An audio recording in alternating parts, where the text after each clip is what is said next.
Welcome back to Barça Buzz TV. My name is Adam. Should I even say welcome back? I mean, after that 0-4 loss we just had against Real Madrid in the second leg of the Copa del Rey semifinals, just a completely shambolic performance by Barça in the second half after a, very lively and what I thought a very well-played first half that culminated in that goal at the very end, 46th minute for Vinicius Jr. that really just turned this whole tie upside down. And, you have Sergio Roberto going there and saying into the press, the first goal touched our morale. And this game kind of encapsulated one of the biggest psychological problems we've all known about and seen for the last, 8 years or something like that, where Barca, we just, in those big moments when things really matter and the team needs to pull off some clutch moments, we just don't have that magic and that mentality to push through that Real Madrid honestly have, like we've seen, last year's Champions League run with all those comebacks come to mind. And I just get frustrated seeing the team just give up, right? I mean, after a first half where we were really giving it to Real Madrid, even though Rafinha was kind of taken out of the game by Camavinga, we still had Gavi making some great plays to get the ball forward to Lewandowski, who, unfortunately has been pretty absent throughout this 2023 years so far. Kessié played some of his best ball. I've seen him play with Barca, showing us some kind of finesse with the ball and ability to, move the ball around that I, again, haven't seen for this season. And we just leave so disappointed, right? We've won 3 Clasicos in the last 3 months, and there were some signs when this game was going to begin heading into the game that made us worried, right? We've won 2 Clasicos now without Pedri and Dembele, and I thought, okay, we have the team that's been able to put up with them, even winning 1-0 at the Bernabeu in the first leg without those 2 players. And then, we come back from injury break. Christensen, Frenkie de Jong, both out. Again, 2 of our starters, right? 4 of our top, 6, 7 players this season, all out for this game. And that had me really worried. And then on the other end, what I saw in the, 2-1 Clasico we just won in La Liga was that Rodrigo, when he came on as a sub, he really caused a lot of problems for us. And so I was hoping before the game that when I saw the lineup sheet, I wanted Carlo Ancelotti to go to his old ways, being stubborn, not making adjustments. Unfortunately, he put Rodrigo in the starting lineup, which was a bad omen for me. And then as well, he subbed out Nacho, who had a really bad performance as that left-back spot in the League Clasico, and put in Camavinga there. A huge surprise to me that Rafinha wasn't able to get past Camavinga at all, really. I don't know exactly the stats, but he stopped him on almost every dribble he attempted. There were some random attempts for Rafinha to nutmeg Camavinga or to pull some tricky moves around him, and none of that worked. And so Xavi went with the lineup, that I thought he had to, right? He goes with the back line, Araujo again at that right back spot to stop Vinicius, Koundé, Marcos Alonso as the center backs, Balde and that left back spot. And then in midfield, we went with Sergio Roberto, Frank Kessié, and Sergio Busquets. And then up front, Gavi, Lewandowski, and Rafinha.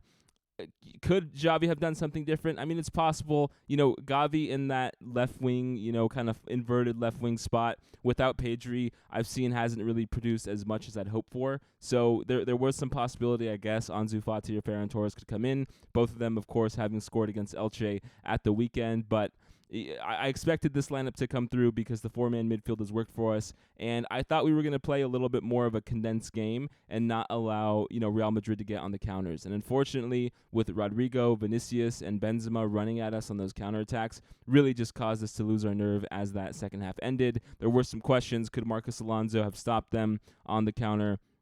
Maybe, but still, we go into halftime. It's a 1-0 game. We're tied on aggregate for the semifinals.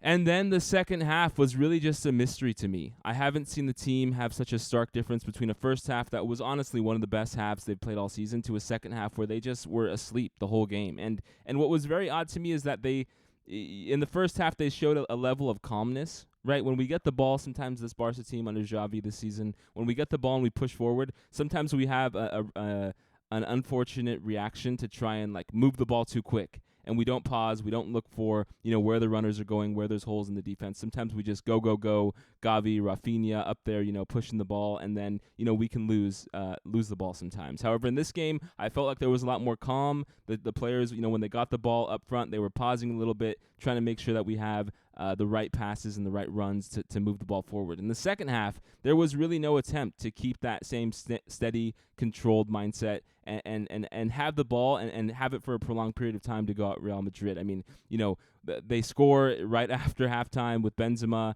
open at the 18-yard box line, just puts a nice ball through, and then a few minutes later, Frank Kessié just has a boneheaded leg in there, gets Vinicius down, and that allows them to get, the third goal. Karim Benzema somehow comes up with his scoring boots after having, a pretty silent last few months here in La Liga and in the Copa del Rey.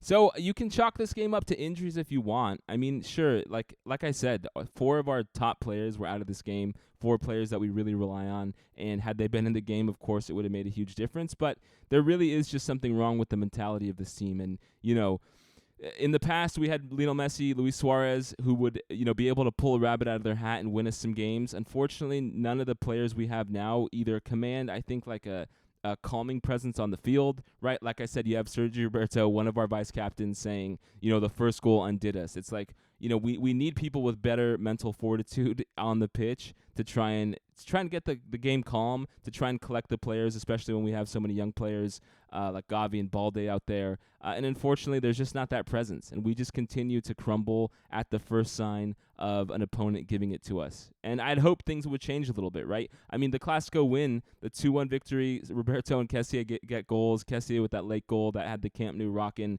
Even tonight, the Spotify Camp Nou was really, really energetic. And it just feels like our players kind of let down the fans and didn't put in the performance we wanted to see. I think on Xavi's end, there were some major issues. I think, for one, even though Kessié had that foul, gave away the penalty, I didn't think he was the midfielder to be subbed off, right? Instead, he subbed off Kessié instead of Sergio Roberto. And Sergio Roberto, again, he has these one game every few months where he performs well, and he scores a goal like he did against Real Madrid. This game was not it. He wasn't giving us very much at all. There were many times when I saw him have a pass to Balde in space or Gavi in space, and instead he took kind of a backwards pass to slow down the offense. And so, I wasn't exactly sure if that was the best bet for us to sub out Kessié instead of Sergio Roberto.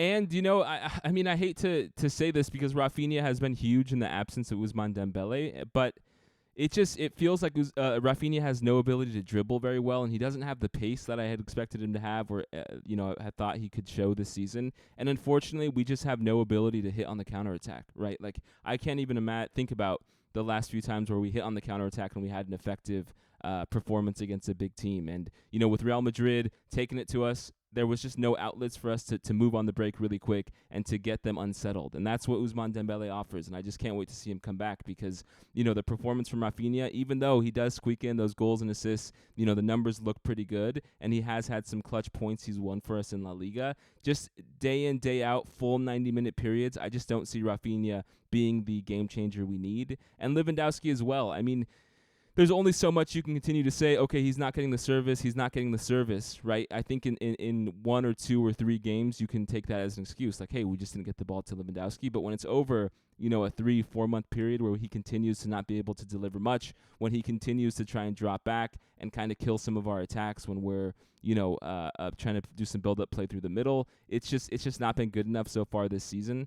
And I'm frustrated, right? I think like all of you are too, just that our team just gave up in a big moment. And it, as much as Xavi, and he said after the game, we've improved so much. We're on our way to winning a La Liga title. Hopefully, when he came in charge, we weren't even close to that. We were like 8th in the league at the time. And so we have done a lot better in La Liga, of course. But, we always mention Roma, Anfield, Liverpool, Bayern 8-2, all of these bad moments from Barca's past where we failed in big games. But you look at the Inter Milan games, Bayern Munich games, you look at us in the Europa League versus Manchester United, this knockout tie against Real Madrid, like those problems are continuing to persist, that in these big cup knockout games, we just don't perform well, and that goes on the players and the coach. And injuries happen, and there needs to be something done about our physical team, physical medical team to make sure that we're, giving players rest. But this Xavi style of play that's so press heavy, that's so, focused on trying to choke the ball away from the opponent whenever they have it,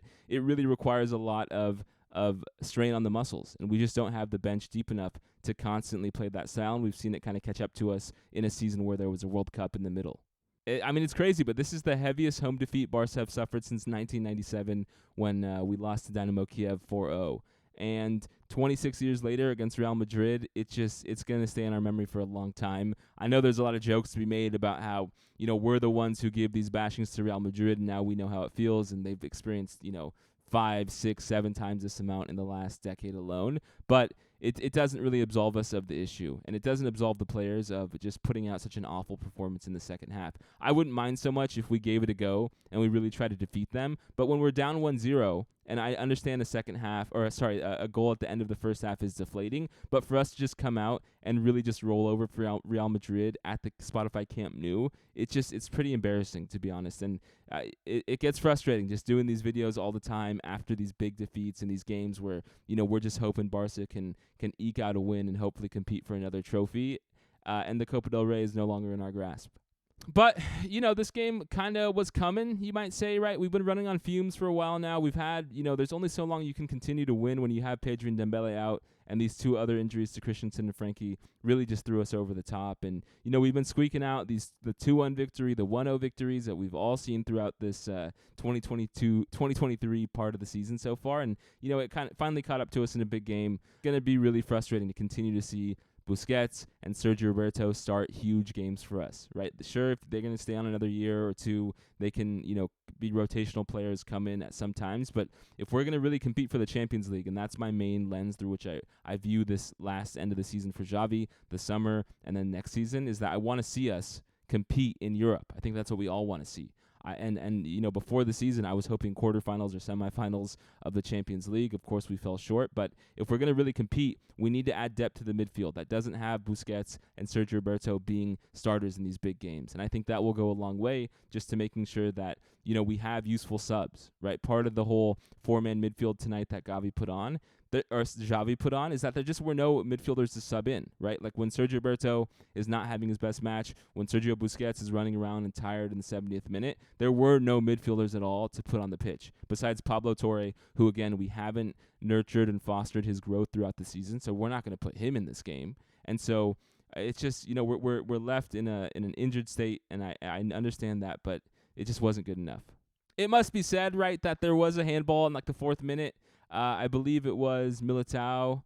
No, I think it was Alaba who, dove when Gavi was kicking the ball into the box.